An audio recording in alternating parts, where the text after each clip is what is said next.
Hola, clase. Yo soy maestra Gase, Srta Gase, y bienvenidos a la clase de Español 1010. Welcome to Spanish 1010. Most of you have already had me, Srta Gase, and for most of you, this will be a review of Spanish 1 and 2 concepts for the first semester.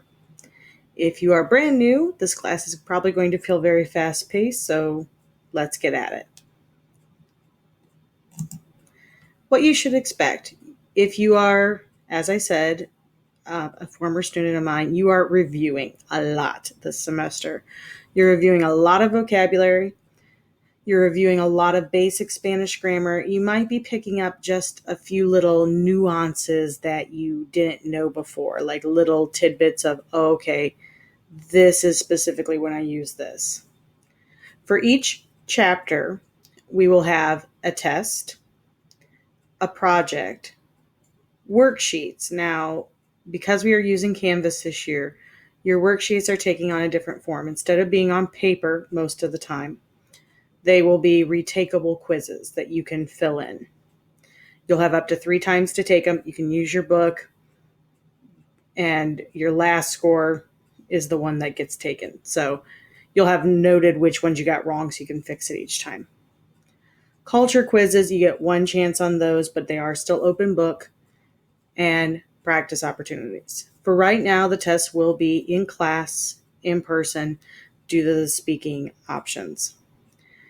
If you are in class, you will have 2 to 3 days a week that are class material, me talking or us practicing as a group, and the other days will be work days.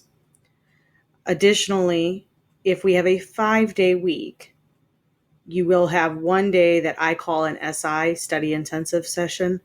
Basically, this serves as a study hall, but I encourage you, if you have questions that you want me to go over, this is a good time to do that.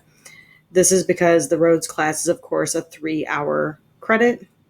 You have 3 hours and 42 minutes a week, essentially.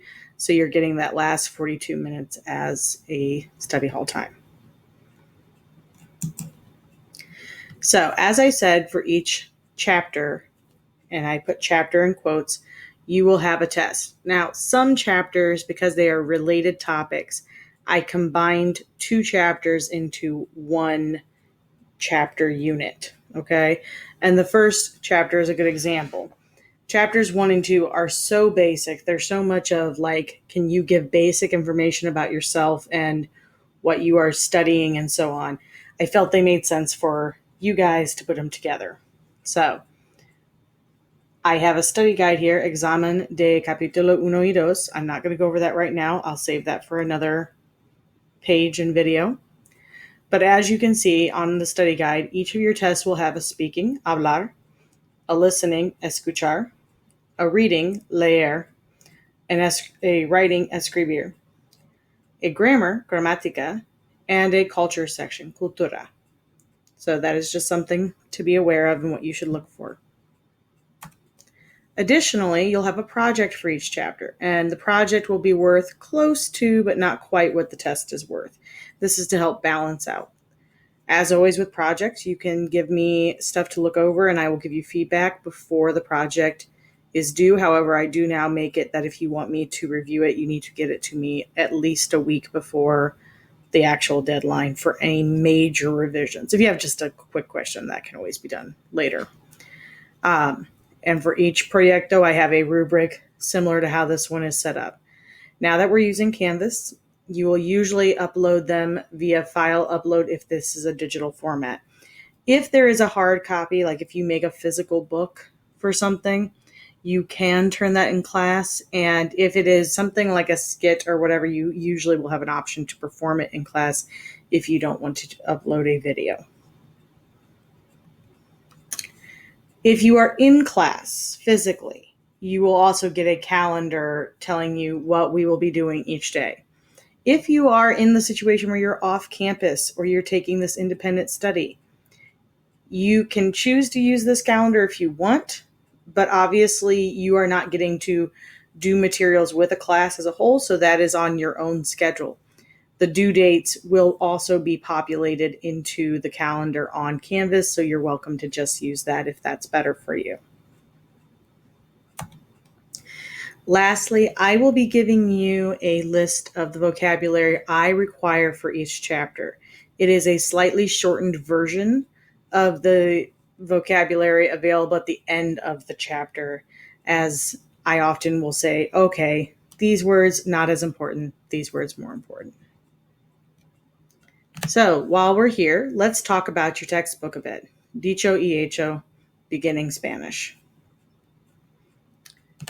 The first page of each chapter has essentially goals, and your chapter is kind of divided into 3/4 parts. The Así se dice pages, which are purple and are usually related to vocabulary and practice. Así se forma, which are red, and they are related to grammar. Cultura, which are green and related to culture. And then at the end of each chapter are some what they call dicho y hecho pages, which are kind of bringing it all together. At the end of each page, you can see learning objectives if you would like to know what you should be able to do at the end of each chapter. Right after that front page, there will always be a little picture with lots of dialogue explaining some of the vocabulary of the chapter. As you can see, the purple pages. The bottom right is an example of a purple page introducing a vocabulary topic, in this case, numbers. At the top left, you have a vocabulary/practice page, and it gives you an activity to do. We'll be doing some of these throughout, or I'll be putting them on Canvas as suggestions for you to practice. You'll also see red pages that say así se forma. These are grammar explanation pages and usually followed by some grammar practice. In our old books, green was always grammar. In these books, green is cultura, culture. You'll usually have a little reading. This one is in English, but many of them are completely in Spanish. And you have some antes de leer or después de leer questions to answer. But I usually give you an actual quiz with multiple choice questions to prove you've read. In addition, your book has several of these green nota culturales or these blue en mi experiencias. These are additional culture information and can be used on the test.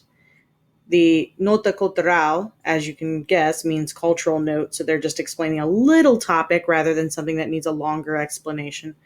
In Spanish, the blue en mi experiencia is usually a quick little note from someone who has studied abroad and their reaction to something they saw while abroad in a Spanish-speaking country. Lastly, at the end of each chapter, there is a vocab list. If you are not able to go over the vocab list with us as a group, taking a look at this and filling in your vocab list makes a lot of sense.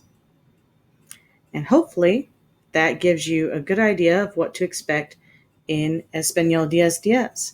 I'm always here to answer any questions. Please feel free to email me or come see me. And with that, I'll say, buena suerte. Adios.